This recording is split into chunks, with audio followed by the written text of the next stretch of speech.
入ってあるかな。うわ硬いかも。ダメだ。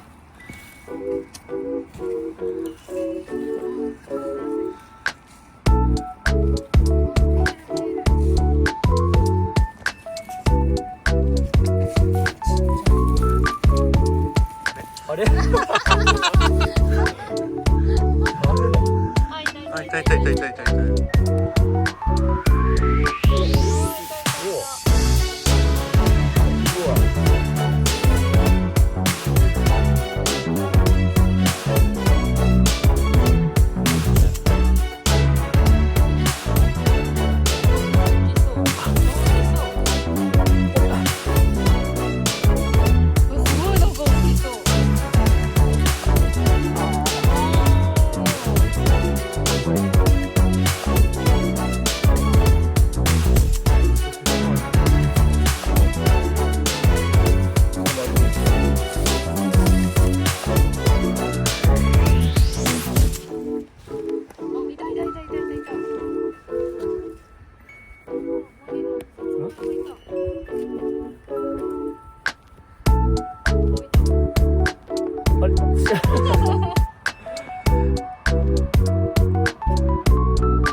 農芋だから美味しいはずね。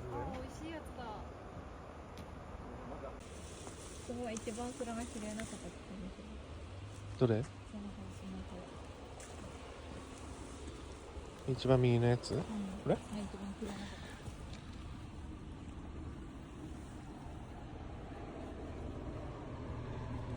芋さんいっぱいだよ。次回は長芋。